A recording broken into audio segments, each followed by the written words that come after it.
Good afternoon, everybody. My name is Donna Fiesel, and I'm your host of Donna's Edge Talk Show, where truth matters. Thank you so much for watching every day, Monday through Friday, from 1 to 3 p.m. as we get to ride home with you in the afternoon. Now, remember, that's 1 p.m. Central Time, so make sure that you stay tuned during the right time zone.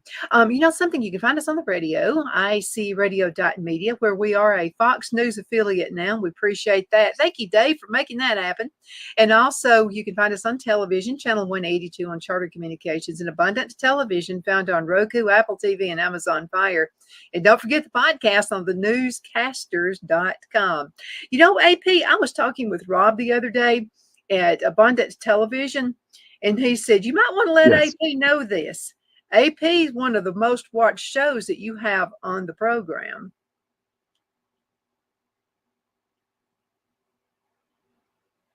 Did you hear that? Are you in shock? I didn't hear it. Go say that one more time, Don. It kind of hesitated. Go ahead. Yeah, I figured you might want me to mention this one twice. Rob said that your shows are some of the most watched ones I have. Oh, great. Glad to hear that. Yeah, absolutely. So we're proud of that too. I'm glad to have you as our sports guy. So this is AP Steadham, who's been with us a number of years. Well, AP, we're all anxiously waiting on football. Yes, football. We're all waiting, Donna. We're anticipating the season because, especially this year, Donna, in the past, maybe we've had a couple strong favorites to win the divisions when they have the East and the West and the Southeastern Conference. It's been Alabama and LSU in the West, and when Auburn had their teams, and then in the East, it's been Georgia primarily, Tennessee at times was challenging, but now, Georgia is the favorite, of course. Mm-hmm. But Donna, I think Georgia right now, they're a favorite, but not as strong as in the past, because I think Tennessee's ready to challenge to some degree. I think that quarterback situation is improved for them. I know that the defense is on the upward trend. I believe they're getting better at Tennessee, and that's going to be a key for them, of course, because I think they have some transfer receivers that have come in. Brew McCoy, he's going to be healthy this year. The big receiver from Tennessee, to have a good running back. So I think that Tennessee, in the right situation, they could challenge Georgia. We may see, but Georgia's still the favorite. And then we don't have the divisions anymore, Donna. We don't have the East and the West. So now we have the 16 teams. So, and you only play 8 conference games. It's not a true champion, Donna, really, when you think about it. Because if you have 16 teams, only 8 conference games, you may bypass a couple of teams that are really strong. They don't play each other. So, and then we have at the end, Donna, there's a whole list of stipulations if there's a tie for the first position, the second position, and then if they all you look at those stipulations and they're satisfied, but they're all still a tie, because when you're comparing, it's going to be some type of coin flip, Donna. So I would hate to see that happen, a coin flip to determine a champion or somebody gets a chance to play in the SEC championship game, but that could happen. But I think this year, more than any, and I have to really go back and research this, and not even sure if I can. But this season, I'm baffled. I'm really not. I don't have a strong feeling in my mind about a team nationally or even in the Southeastern Conference, except Georgia, and I think Ohio State on the national scene outside the conference, because Ohio State acquired a lot of players from other schools that were top level performers. So I think Ohio State on the national scene, and then Georgia still in the Southeastern Conference. But Alabama would challenge LSU. I think Tennessee. I'm trying Ole Miss, and I think Missouri. Missouri's one of those teams could surprise again. They had 11 wins last year. They beat Ohio State. They'd only beaten them once or twice in their history out of about 14 or 15 games. So there's a handful of teams below Georgia that we have to watch. And for that second spot, it's going to be what a dogfight! What a dogfight it's going to be for that second spot. I think if Georgia proceeds to win their games, like the prognosticators feel they will. We've received several emails, and a lot of the emails pertain to Georgia. They feel like, and I agree with this. I think Georgia probably has a bone to pick, and I think it's really going to help them this year. You know, success is the best revenge. Yes, yes. What was the person's name, Don, and what was the question? Because it hesitated slightly. It was Ted, and Ted said he just made a remark, and he said he thinks that Georgia's got a bone to pick with everybody, and success is the best revenge. Right. Yeah, I think so, because Donna, they had won 29 games in a row. Ted, made that observation. 29 games in a row. They're playing an Alabama team that was not as good. They had some close games. Alabama beat Arkansas by 3 points. Arkansas did not have a good season, lost a lot of ball games. Alabama barely beat Auburn at the end. They had a very bad game against South Florida early in the season. They lost to Texas by double digits. So you're thinking 29 games in a row for Georgia, trying to win that third consecutive title, which hasn't been done since, I think, way back maybe Minnesota in the 30s or something like that. But it's been close for many teams. They've won 2, but no one can win that third game in this modern era. And Georgia was upset by Alabama. Carson Beck, one of the better quarterbacks in the conference, playing very well. And playing in Atlanta, you have all the home crowd. I mean, you have most of the tickets. I mean, Alabama people had their fair share, but you're playing in Atlanta, Georgia, inside. The weather conditions were not a factor. You have all the talent you recruited through the years. Kirby Smart, you lose the ball game. So yeah, Georgia. If I'm Kirby Smart, I'm not. I know I have probably the best talent in the conference, but after last season, we see what can happen.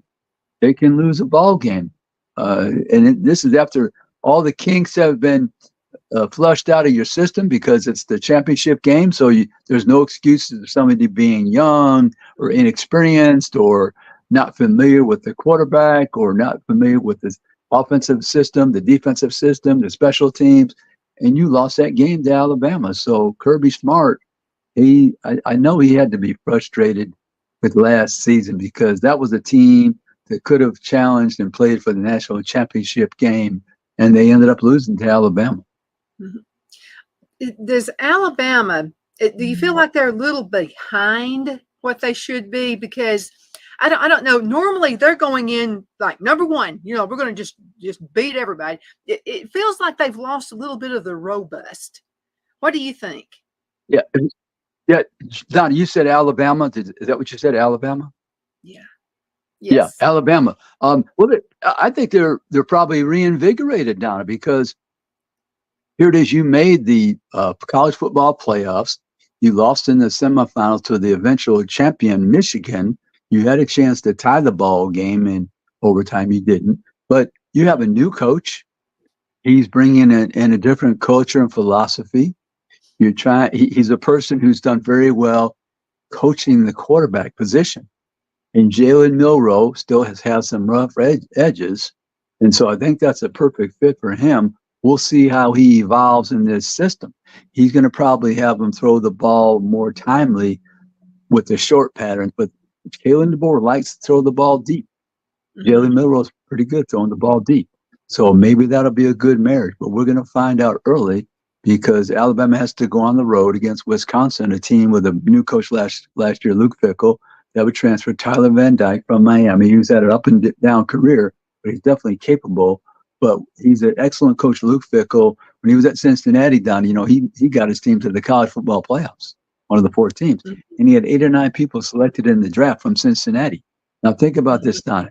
He was at Cincinnati with 8 or 9 draft choices.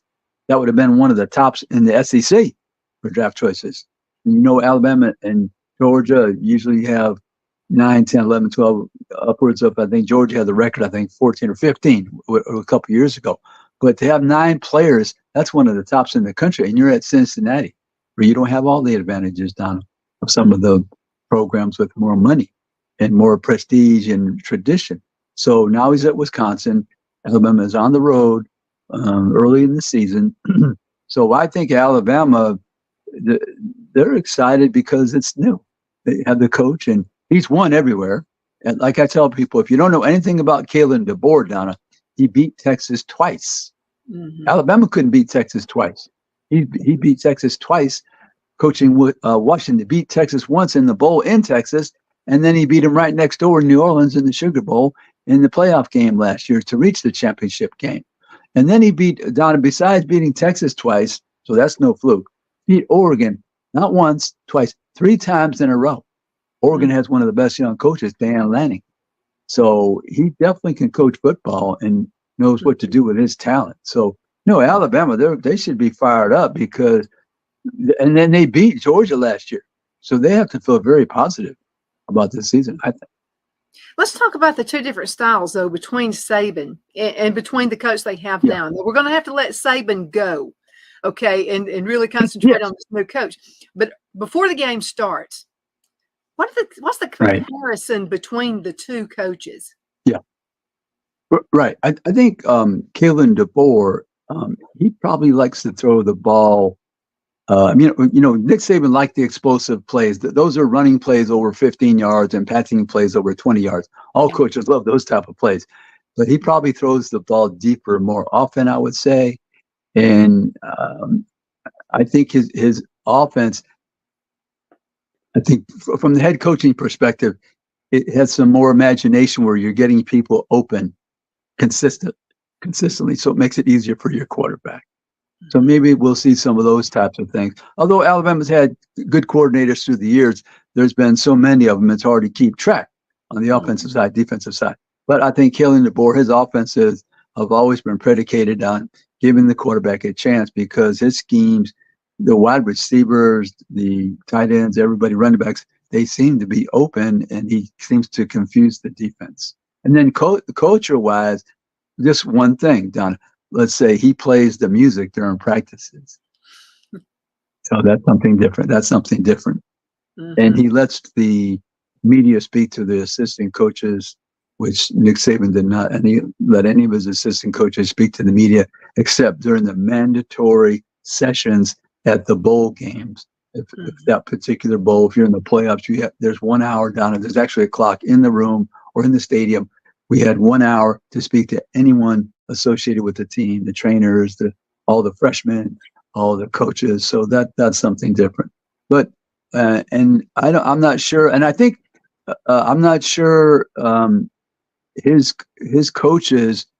I don't think they use some of the language that we heard in the past. I'll just leave it at that. Okay.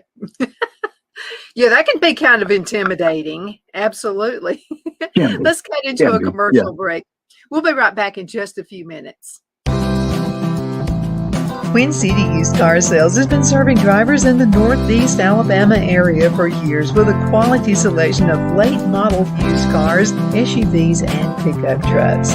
On top of our extensive selection and competitive prices, we offer professional auto financing services for used car buyers of all credit levels. Whether you've just begun your search or you're ready to secure your next vehicle, at Twin City Used Car Sales, you will drive away with the vehicle of your dreams. The sales and finance staff at Twin City Used Car Sales looks forward to serving you, and you can apply for financing online before your visit to our used dealership in Gadsden, Alabama. Check us out on the web at twincityusedcars.com or go by our location at 901 First Avenue, Gadsden, Alabama. We sincerely look forward to serving you.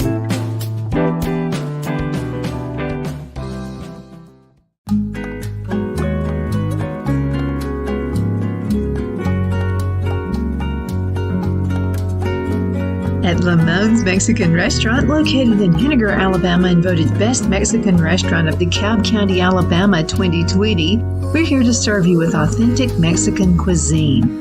Order easily online by going to lamonsmex.com or call 256-657-3999 to place your order.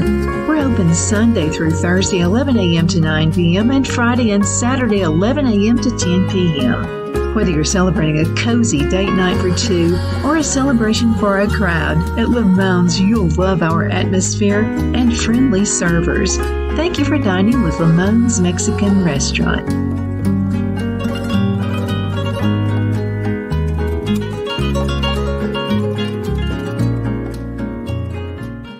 At Liberty Bank, we're all about community, whether it's to help with a charity fundraiser or help families in need. Toys at Christmas or a local football team, we're here for you. You see, we realize the importance of family. Sometimes it's to build a new home or necessary home repairs. We're here for you. If you like the feel of a small town bank with all the conveniences of a big city bank, we're here to serve you. You will find us at any of our convenient locations in DeKalb, Marshall, Etowah, and Blount counties in North Alabama. You can call and speak with any of our friendly staff at 256-659-2175 or check us out on the web at libertybankal.com. And thank you for your support of our community. Member FDIC Equal Housing Lender.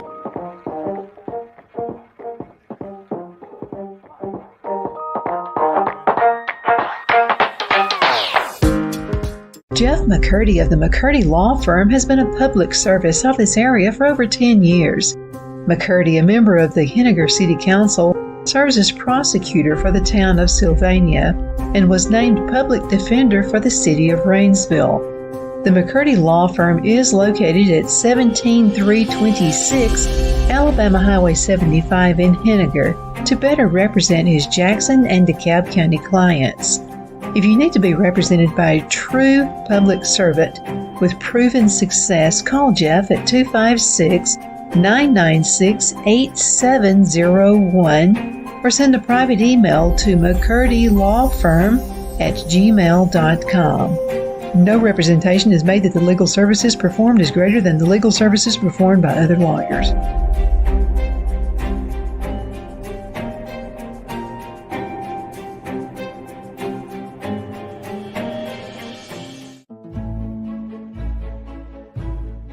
The Hatter Cafe and Country Inn is nestled in the northeast corner of Alabama the Beautiful in the delightful town of Mentone. We're located on top of scenic Lookout Mountain near Little River and DeSoto State Park and located only 5 minutes from shopping and restaurants. There is also a nearby community walking path and golf course. We welcome everyone through the doors and we are committed to outstanding service for all guests.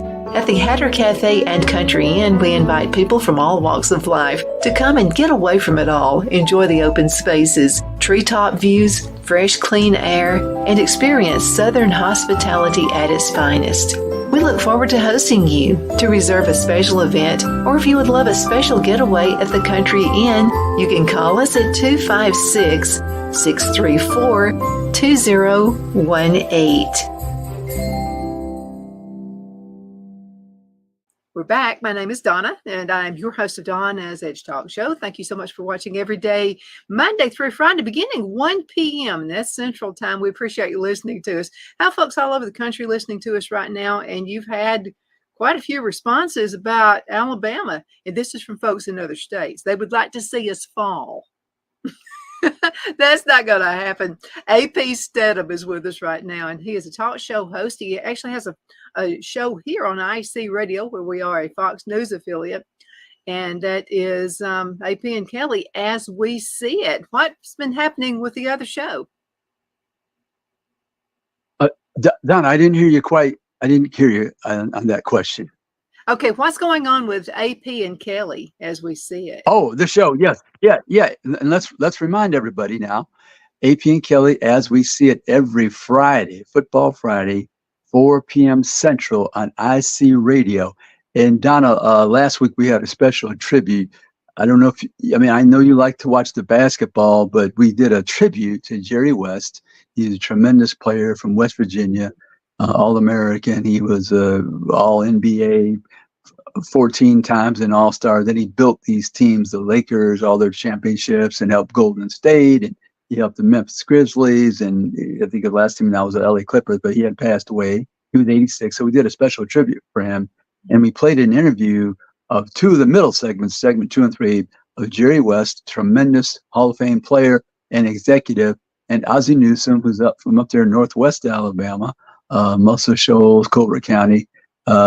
We played that interview. We introduced them live on radio down last August when we did that show. And they're the two greatest executives that were former players. Donna, I don't think we're going to see those two or anyone like them again that were Hall of Fame players that became Hall of Fame executives. So we played that. Then we had an author, Roland Lazenby, who's from the Virginia, West Virginia area. He wrote the biography of Jerry West, The Life and Times of a Basketball Icon.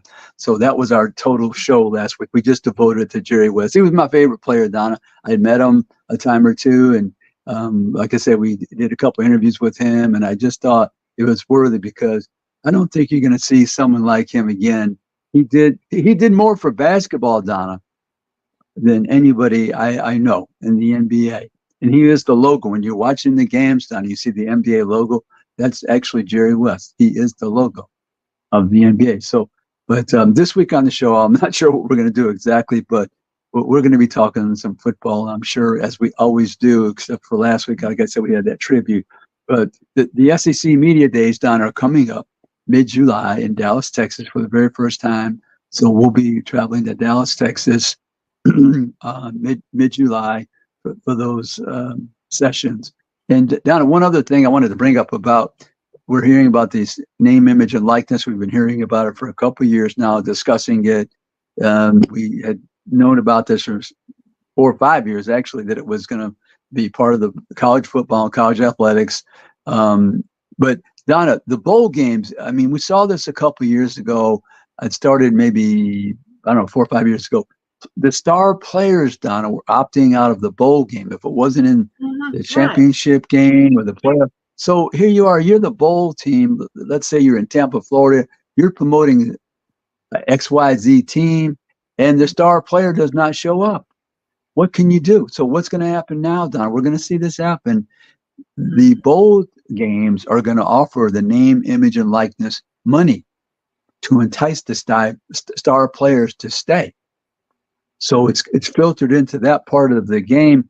I guess it's for the best, Donna, because we want to see, if you have a team and they've won 10, 11 games, maybe they didn't make the playoff, but having their great season, and the star quarterback, running back, wide receiver, defensive player drops out, and you want to see your team, the full, complete team that you've watched all through the season.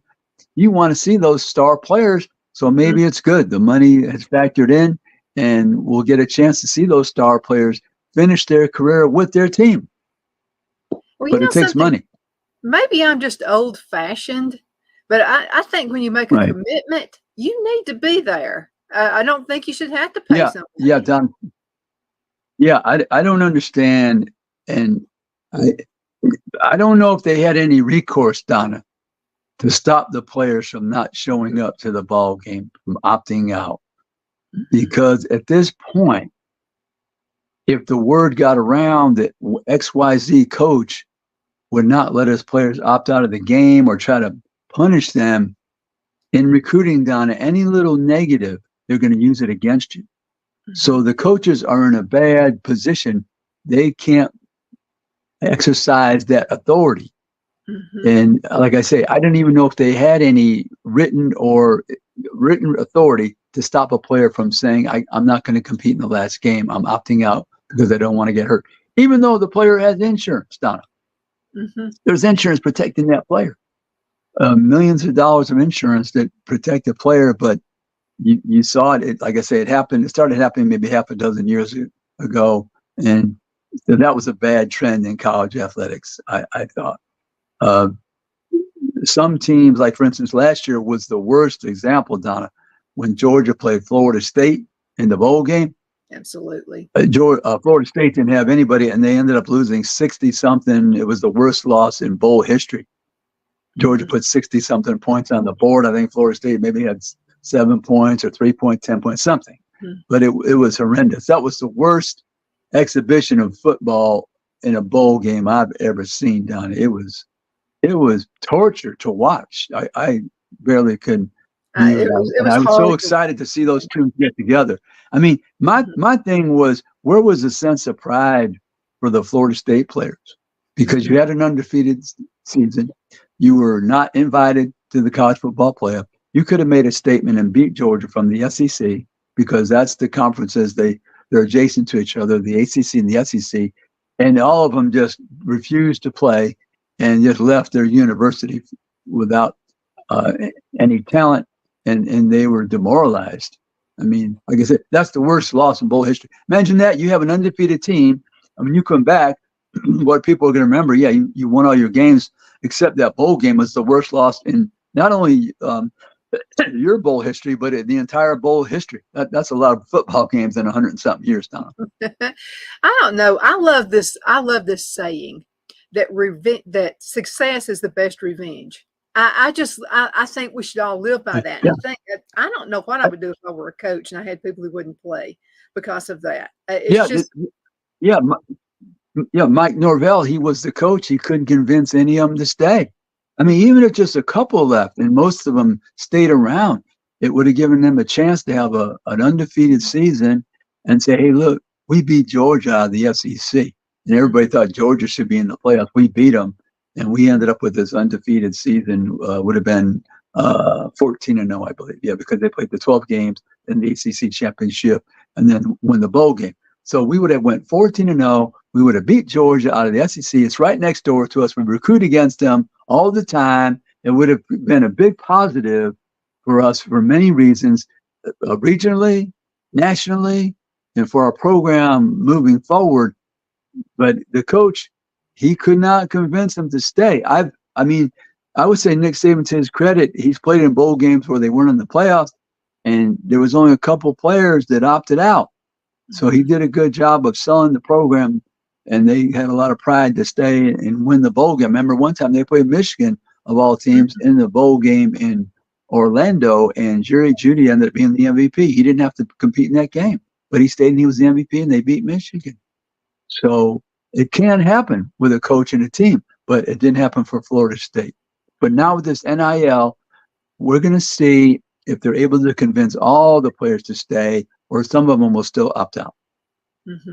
I think it's a shame we have to go to that point. Absolutely. But we're going to see, I think, a lot of new rules coming out because of this, because of the new way we're doing things. Yeah, they might try to implement some rule about the bowl game. I don't know what they can do, Don. I really don't. Mm-hmm. I'm just not sure. I mean, how you can make somebody compete in the bowl game. Maybe you don't pay their tuition, they'll have to repay it, but how is that going to be enforced on it? And it's not a good look for college football when you're trying to extract money from college students. So I'm thinking the name, image, and likeness, I would say that's the only hope, I think. I think it's a catch-22, especially for the coach. I mean, it would be tough to be. It would be so tough. AP, just about 30 seconds before we have to go. What would you like to say before we leave? Yeah, I mean, we can't wait for the college football season to begin. We will be interviewing and meeting with the coaches and players in about a month. So I look forward to the SEC's football media days in Dallas, Texas, for the very first time, and we're excited to welcome Texas and Oklahoma to the conference. Absolutely. And make sure you listen on Fridays, Football Friday at 4, right here on this station, IAC Radio, your Fox News affiliate. And AP is always tops, and he'll tell the truth as far as that goes too. AP, thank you again so much for being on the show. And thank you guys so much for watching. We definitely appreciate it. By the way, send emails. Okay, AP loves your emails. Send emails to Donna@donnasedge.com. That's Donna@donnasedge.com. You take care, and we'll see you a little bit later.